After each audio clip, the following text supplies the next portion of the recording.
whether it's an actual cybercrime or a nation-state type activity, you're going to treat them all the same from a and that's perspective. Right. So the thing is, because we're not regulatory, investigative, or intel, we let those organizations that do that make that in-depth determination. That's where that close coordination and information sharing piece comes from. The DoD defines if it's cyber war. The FBI does the counter intel, counter threat or terrorism, that kind of stuff. We just give them the indicators and the tactic, techniques, and procedures to help them understand it, and we work together, and they determine where those lanes in the road are. Okay. Mike? Of course, we're part of a contributor to that entire ecosystem of vulnerability assessment and analysis, really is what that comes down to. But Randy's right. We take a look at incidents in a slightly more analytical way. I mean, as we start to pull the strings and analyze what occurred, what software or whatever was injected, what it actually did, there certainly are a number of indicators that we focus on in terms of the genetics, if you will, of the exploit that was used. Have we seen something like this before? You almost get to know some of the exploiters, almost like the fingerprint of the sonic trail of a submarine in the old Cold War days, where you're tracking nuclear subs or attack subs. So you get to know who's at the other end of an exploit, not personally, obviously, but you get to know their fingerprints, how they behave, what they like to do, what code they reuse, all those sorts of things. And that's a pretty strong indicator of who actually did it. Is it legal attribution? Probably not unless a lot more research is done. And of course, we have the Air Force OSI that is our law enforcement arm that basically coordinates with FBI and works with them when it becomes apparent that it's a crime, rather than a nation-state action. And of course, in this instance, there's a lot of discussion about our obligation to help and partner, as Lynn would say, with the defense industrial base to aid them in protection of information that falls out from the development of weapon systems and other capabilities. So yeah, we're an integral part of the ecosystem that Randy talked about. We do, as a department, have a responsibility to make as good a determination as we can as far as what the nature of the attack is. As far as the policy of dealing with it once it's put in a cybercrime area versus a cyber warfare or nation-state action, and there's obviously many gradations of nation-state action well short of war. As far as those policy goes, that's been highly variable. It depends on the administration in charge, what's happened in the past, and sometimes even the circumstances and composition of the members of certain committees as to what we're allowed to do, and go forth from there. Okay. So. Robert, based on your Secret Service background, say you're the criminal investigator and you're looking into this.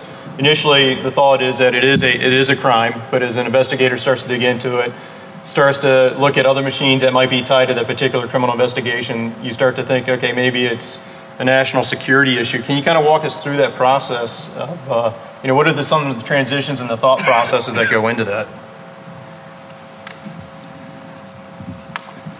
Well, the agents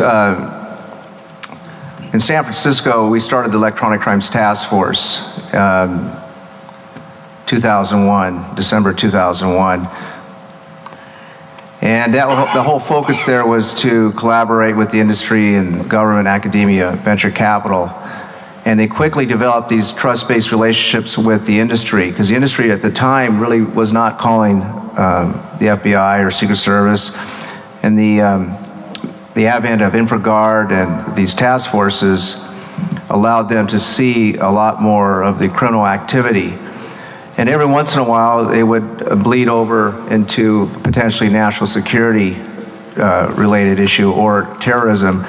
And the difference between the FBI and Secret Service in terms of who has what responsibilities is if there has even a hint of terrorism to it, then the Federal Bureau of Investigations would take control. So we would defer that type of information to them. And over the years, we have been stovepiped. I still stay in touch with my colleagues, but the relationships are getting better. And as General Hayden said, the information sharing is continue to improve, although not perfect. So we defer to the subject matter experts on that. Okay. So let's just say, this thing's been bubbling. U.S. CERT, law enforcement, DOD, all these different organizations have been working on this particular problem. And they're now starting to believe, okay, maybe this is related to, cyber espionage or related to a nation state.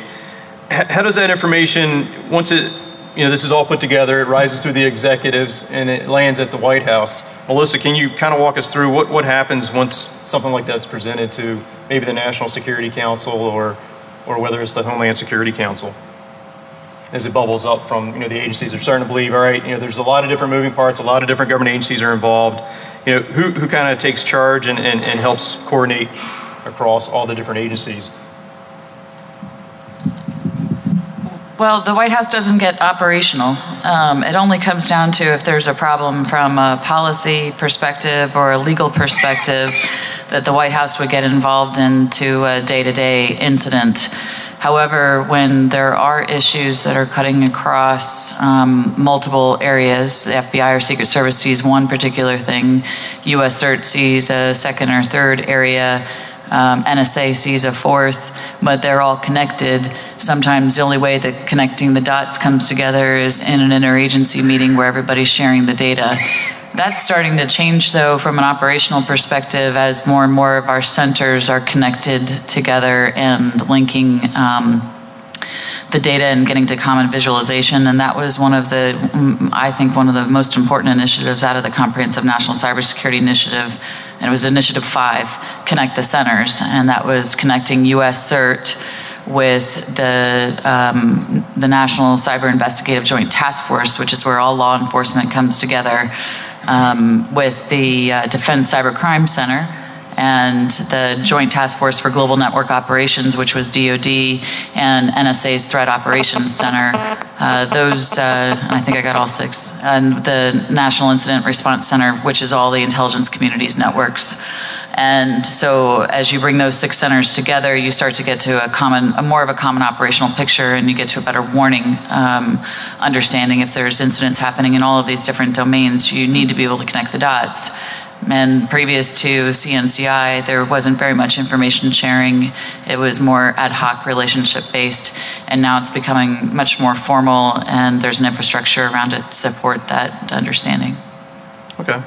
What I'd like to do is we're going to go right down the panel, and then I'm going to open it up to the audience. But I'd be interested in each one of your opinions on, if you're at the table making the decision, what would rise to the occasion of that you say, hey, you know what, this is an act of war from country X. We believe that the cyber attack rise to the occasion, or you can simply say, I don't think we're quite there yet. But I'd be interested in opinions right down the audience, starting with Mike for the panel.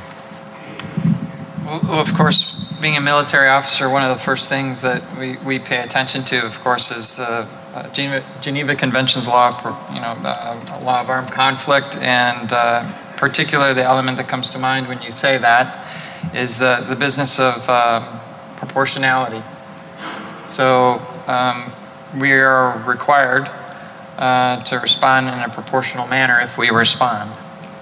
So this idea of an overwhelming force, something that's far beyond what was done to whatever entity it might be, would not be out of the would be out of the question. We would want to respond proportionally.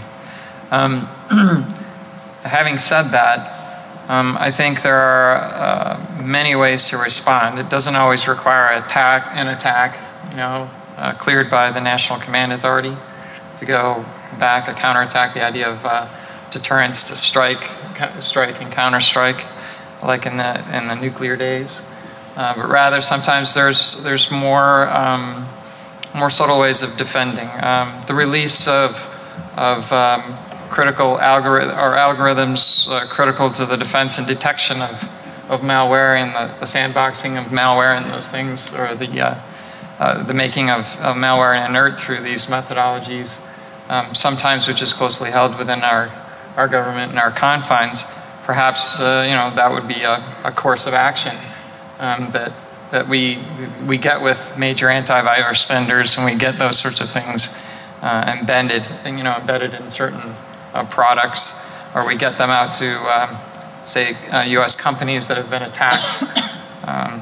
I believe that sort of thing's important, and I also think that maybe we need to have a debate short of any sort of major incident about what sorts of that kind of intellectual property that the government holds should or shouldn't be made available even now to kind of cut down on the relative noise level on the network. So. Building on Mike's comments, I think that the United States has not defined what is an act of armed aggression in cyberspace, period. And until you start to understand what is a common infrastructure and what is a sovereign infrastructure and what those thresholds may be, you will not be able to get to the discussion around warfare. I think also as you start to enter into this particular conversation, and there's been a lot of it in the United States, especially with the stand-up of Cyber Command, is that if an attack were going to be launched, it's likely going to come from a U.S. infrastructure. And if you think about all of the compromised networks and infrastructures already in the United States and how the botnets are being used, and that we are, in many ways, the fatah of cybercrime already because of the way that our infrastructure is, that likely that proportionality will be against our own infrastructure. And if that's the case, then you have to rethink warfare in this overall interconnected domain. Thanks. I think Melissa actually must have read my notes because she paved the road for me nicely. I wanted to kind of change up the form a little bit and just kind of put this out there. I believe in a totally different perspective on approaching this problem. I'll use a 30-second historical anecdote. Many of you in here were in Vietnam. I was not. And history tells us how General Giap maybe embraced a truly irregular warfare, unconventional approach, similar to the Chinese game of Go, where General Westmoreland was a more traditional, conventional infantryman, brute force type engagement. I find myself in Fallujah a couple years ago. We have tanks rolling down these little tiny alleyways, and I have people that are shooting at me in civilian clothes from buildings that I can't find. Eerily similar. So I think as we look at this problem, not just in terms of response, and I am moving to answer the question, I think our perspective needs to take into consideration that we're in an environment where there is no definition of boundary, of identity, of responsibility, of accountability. And I think that in the case of the Fallujah example I gave, I think our .mils and our .govs is the tank going down the alley, and I think our .coms is everybody else. And I think when we build a policy or strategy, if we're gonna have to build a castle, because we will, around those things that stick out like a .mil or a .gov, then we need to prepare to fortify that, but we also need to give appreciation to ambiguity, give appreciation to not being obvious. I think that not only has that helped us, and I know I regularly work with special